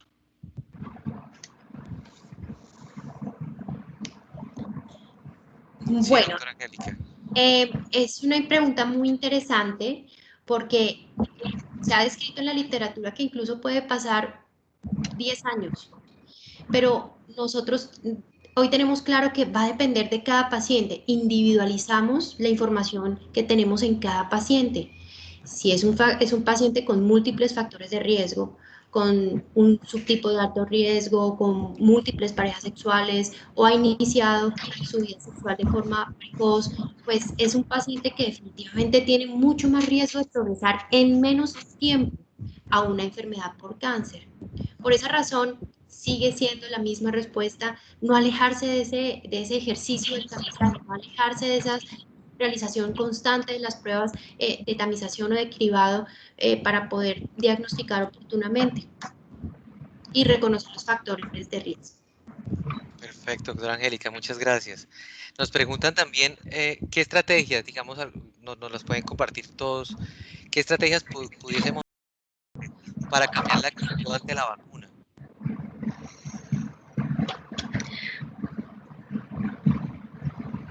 Pues en realidad se ha intentado obviamente hacer nuevamente campañas publicitarias en la televisión, en los medios, también las revistas médicas, pero sobre todo lo que debemos hacer es educar a los padres de familia respecto a la importancia que tiene vacunar a sus hijas, respecto al impacto que puede tener a largo plazo en vacunarlas obviamente, y la probabilidad que tienen las niñas hoy en día de evitar la aparición de un cáncer que las puede llevar a la muerte. Entonces, lo más importante de todo es educar a nuestros padres, pues a los padres de familia, educar a todos los médicos, mejor dicho, desde los estudiantes de medicina, que hoy en día aquí en el norte de Santander tenemos varias escuelas de medicina. Entonces, empezar desde, obviamente, desde nuestros estudiantes de medicina, nuestros internos, médicos generales, obviamente otros especialistas, pero también no olvidar a los padres de familia, que son los que en realidad van a llevar a sus hijas en el momento oportuno a la EPS para que le coloquen la vacuna. ¿Sí? Entonces la educación es lo más importante de todo. Vale, doctora María Alexandra, muchas gracias por su respuesta. Revisando el chat, pues nuestro asistente no nos ha manifestado más preguntas. El doctor Marcel nos comentaba... La doctora Angélica había levantado las manos, Pablo, tal vez para complementar lo de las estrategias de vacunas. Oh, perdón. Sí, doctora Angélica, cuéntanos. Sí, me gustaría aportar algo y es que desde mi propia práctica en el consultorio, yo siempre tengo, y me lo he propuesto, y es que cada vez que tengo un paciente enfrente, tengo que buscar el momento para hablar de vacunación. Y seguramente ya no va a ser muy importante en la paciente que ha superado la edad de vacunación, pero sí es el momento para hablarle a esa paciente que tiene hijos sobre la importancia y sobre, de verdad, la seguridad de la vacuna. Es que eso es lo que realmente genera esa incertidumbre a nuestros pacientes y a nuestras pacientes que son madres de familia, y es la seguridad de la vacuna. Hay que tomarse 2 o 3 minutos en nuestra consulta para decirles con toda la sinceridad y de verdad sensibilizar a nuestros pacientes de la importancia de poder vacunar, de poder tener una vacuna que previene una enfermedad tan agresiva y con tanta fatalidad como es el cáncer de cuello uterino. Pero no solamente eso, también es proteger a nuestras de lesiones en faringe, cavidad oral, las lesiones anorrectales, las lesiones condilomatosas de la vagina, de la vulva, que generan tantas molestias a lo largo de la vida. Entonces, mi estrategia siempre es hablar de eso en la consulta, buscar un espacio para poder sensibilizar alrededor de eso. Perfecto, doctora Angélica, muchas gracias. Doctor Marcel. Sí, yo hice un filtro acá de las preguntas que me Sobre todo creo que lo que decía Ale sobre la comunidad académica que tenemos en la región. Venimos trabajando muchos de nosotros hace más de 10 años con las escuelas de medicina de nuestra región, lo cual creo que a mí y seguramente a todos ustedes los debe sentir muy orgullosos. Entonces, mis estudiantes me preguntan qué pueden contarnos, y bueno, voy a hacer la pregunta dirigida porque aquí está el matriarcado, Julián, no te han dejado responder. ¿Qué nos puedes contar sobre investigación o qué se ha hecho de investigación en ginecología oncológica en Norte de Santander o en Cúcuta? ¿Tienes alguna experiencia? ¿Han presentado trabajos? ¿Cómo ha sido eso? Gracias por la pregunta. Desde que llegamos, digamos que todo empezó por todavía Erika que estaba formando en Bogotá, estaba solo yo, y entonces, pues, obviamente ya hablamos, ya llevábamos un tiempo con un solo ginecólogo, oncólogo, y empezamos a hacer cosas pequeñas como reportar casos. Entonces eso nos ha servido, digamos, para tener una solidez científica y empezar todo ese camino científico, ¿no? En el entrenamiento estamos en constante contacto académico, y cualquier escenario, por mínimo que se presente, por repetitivo que se presente, digamos, siempre buscamos que sea una situación para lograr documentar, ¿sí? Digamos, para documentar en nuestra región. Posiblemente ya tengamos el conocimiento en otros países, pero es importante empezar a documentar en nuestra región. Y además eso va sensibilizando, ¿sí? Va haciendo una cultura investigativa, una cultura académica en todas estas escuelas de formación en escenarios tan tempranos como el estudiante de básicas, ¿listo? Entonces logramos, digamos, demostrarle tan importante como son las ciencias básicas en esta formación académica, que son ahora, 14, 15 años después de estudio, nuestras fortalezas.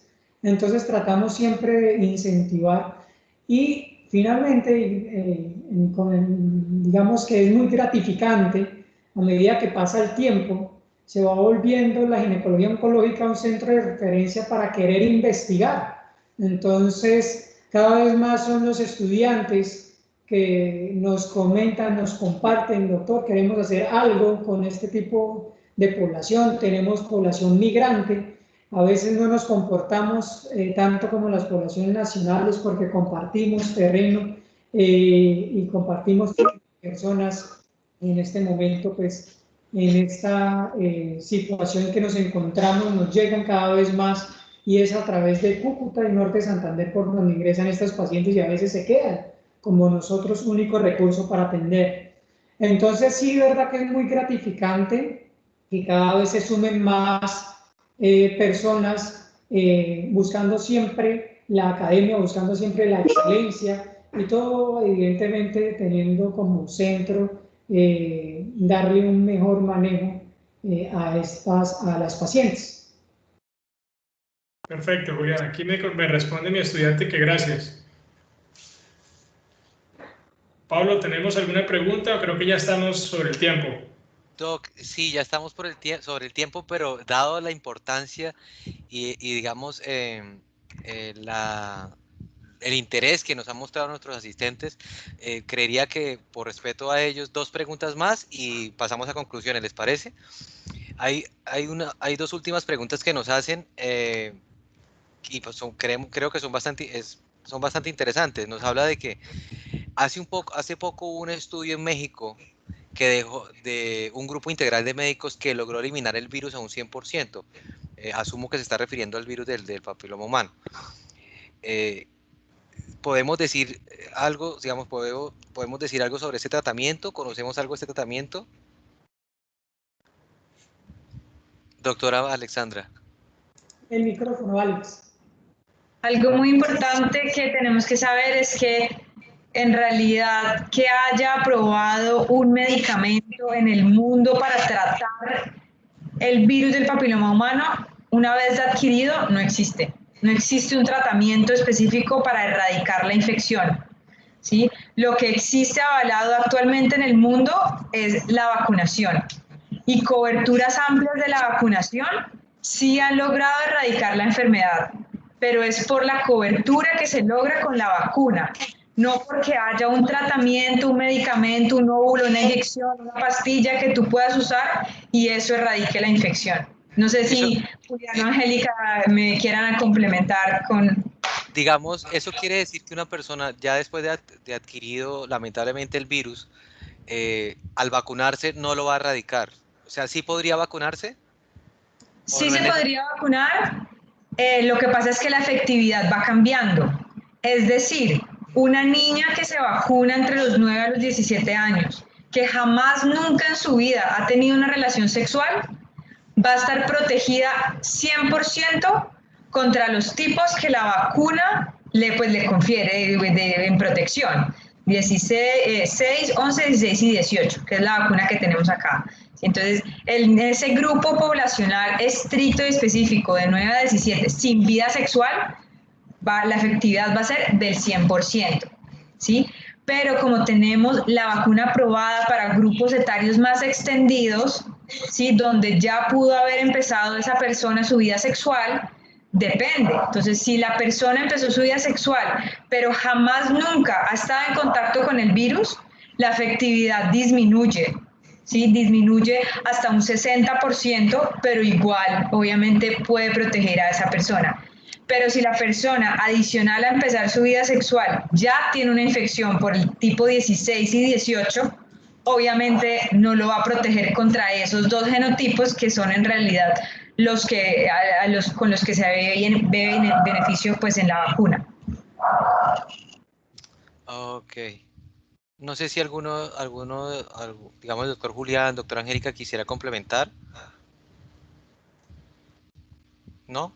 Perfecto. Una última pregunta. ¿El tratamiento de las lesiones de alto grado pueden llegar a permitir el retroceso de la enfermedad? Doctor Julián. Bueno, definitivamente todo el esquema está para diagnosticar en ese escenario la enfermedad antes de que se convierta en una enfermedad oncológica, una enfermedad invasiva. Todo está diseñado para, digamos, coger las pacientes en ese momento y lograr ofrecerles un tratamiento. ¿Qué hace el tratamiento? El tratamiento básicamente elimina por una resección quirúrgica el espacio que está enfermo. Entonces, una vez hagamos un tratamiento, la paciente ya no va a tener la enfermedad, pero esa paciente va a seguir viviendo con el virus del papiloma humano el resto de su vida. Por eso es importante que todas nuestras pacientes, independientemente de su actividad sexual, tenemos muchas pacientes que ya están viudas, que están separadas, que no tienen actividad sexual. Entonces, esas pacientes toca seguir vigilando, toca seguir tamizando en el tiempo para documentar este tipo de enfermedad. Entonces, la paciente queda curada de la enfermedad, pero va a persistir con la infección del virus del papiloma humano. Por eso tiene que seguir siendo vigilada más de cerca que un tamizaje usual de la población.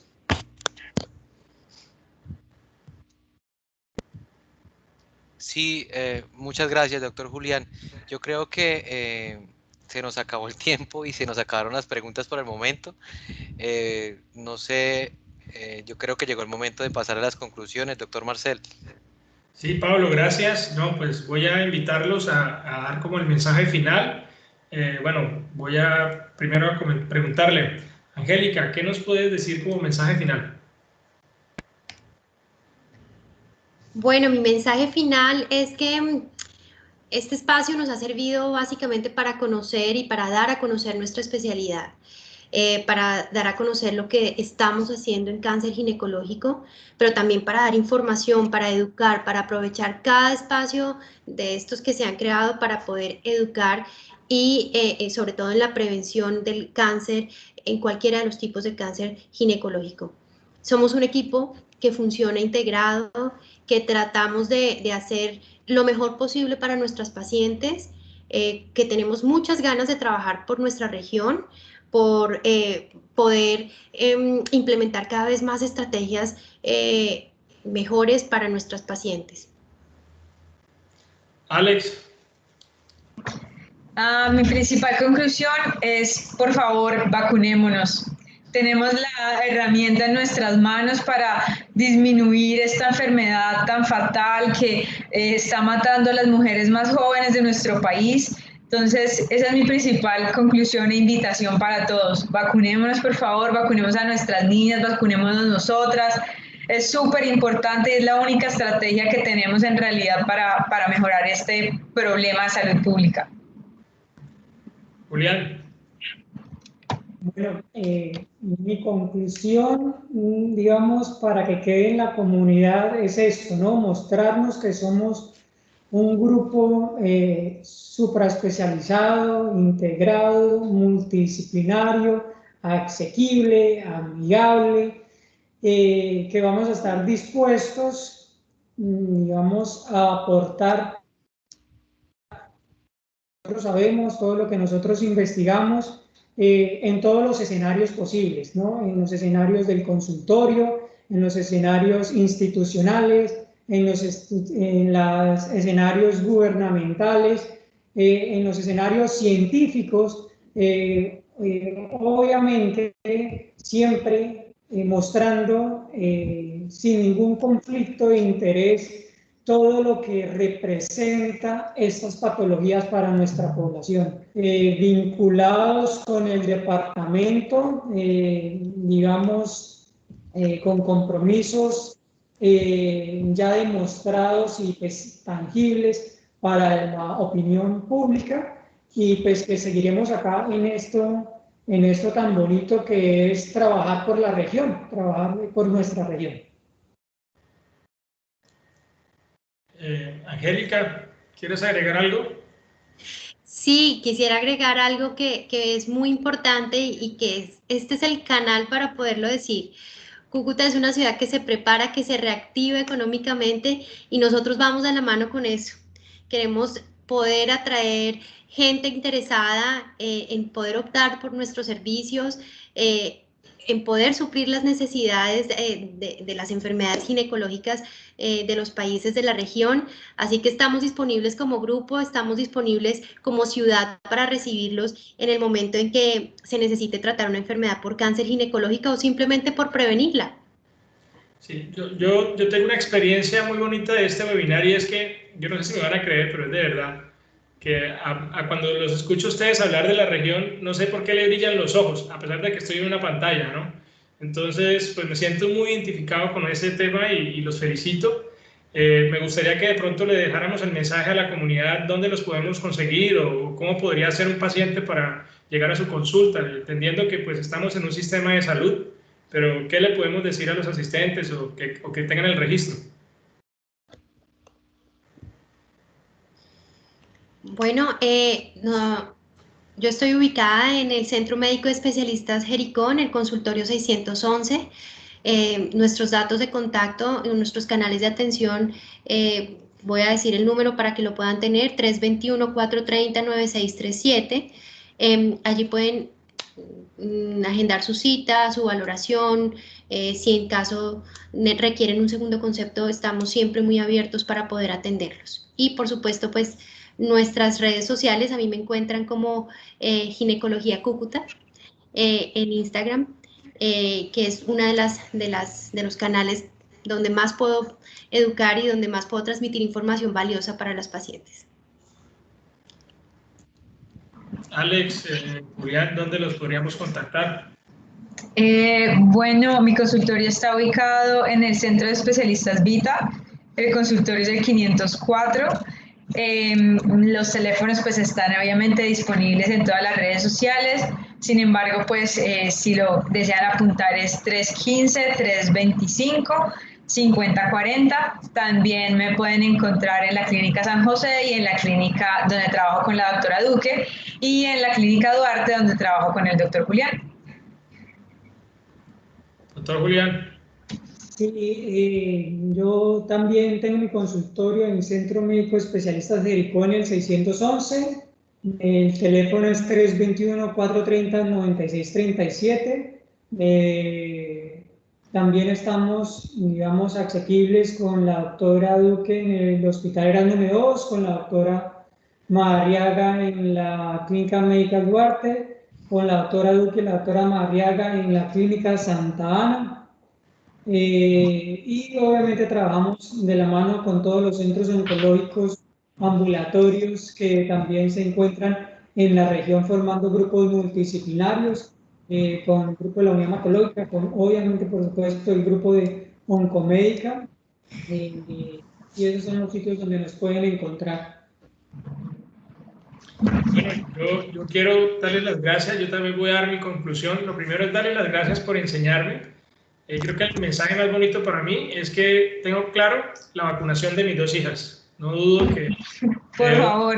O sea, no tengo discusión y no por lucirme, sino porque eso ya no tendría punto de quiebre. Y lo segundo es decirles a todos, sobre todo resaltar en este momento tan difícil, no solamente por la pandemia, sino por la situación de salud del país, la importancia del talento humano. Sería importante que nuestros líderes, no solamente políticos, sino nuestros líderes administrativos, que saben la importancia de estas especialidades y los resultados, como muy bien se ha visto acá, que se van a reflejar en estancias cortas, recuperaciones y sobre todo salvar vidas, ayudar a pacientes, pues eso está por encima de cualquier otra situación. Entonces, ojalá que podamos seguir informando, que nuestros pacientes nos ayuden también a hacer mucha presión para que el sistema no se absorban y estas especialidades como las de ustedes, como la mía, de tanto esfuerzo en formación y de construcción y que ayudan a tantos pacientes, no queden diluidas simplemente porque la pandemia dice que ya no se pueden remitir pacientes de cáncer o no se pueden tratar. Entonces, esa sería como mi conclusión también final. Me uno a ustedes. No sé, Angélica, ¿algo más? Ay, sí, yo quiero agradecer de verdad esta mesa de trabajo, a la Cámara de Comercio, a mis compañeros, al doctor Julián Yáñez, a la doctora Alexandra, por este trabajo en equipo y por este encuentro tan maravilloso que nos ha dejado muchas, muchas enseñanzas y que ojalá se repita muy pronto. Bueno, Pablo, tocó cerrar. Yo no quería tampoco, pues se pasó muy rápido estas 2 horas. No, y estamos como institución, estamos muy agradecidos con, digamos, primero con ustedes por el tiempo, entendiendo la agenda de cada uno. Nosotros como institución es gratificante contar y tratar de a través de ustedes llegar a nuestra comunidad y contarles todo lo que tenemos en nuestra región, siempre enfocados en buscar en eso local para llegar en algún momento a algo internacional, ¿sí? Es muy importante contextualizar estas recomendaciones que ustedes nos dan y con seguridad seguiremos y continuaremos de manera estratégica siendo ese articulador como entidad, siempre enfocado al fortalecerlos y a la mejora continua de nuestra región, siempre buscando la competitividad pues cada día. Nuevamente, pues no me queda más que agradecerles, el tiempo se nos pasó, fueron casi 2 horas, pero en realidad fue muy, muy importante para nosotros y creo que para nuestros asistentes. Y no me queda nada más que decirles, sino pues muchas gracias por su tiempo y esperamos vernos pronto, pero ya con un tema específico. Aprovecho a ustedes, asistentes, para invitarlos que el próximo no va a ser martes, sino miércoles, porque es lunes festivo. Vamos a hablar de otra especialidad, que dando el mes de octubre, que es la lucha contra el cáncer de mama, tendremos a nuestros 2 especialistas mastólogos de la región hablando de ese tema. Nuevamente, muy buenas tardes para todos y gracias por su tiempo. Hasta luego, muchas gracias. Gracias. Hasta luego, muchas gracias. Muchas gracias. Feliz noche.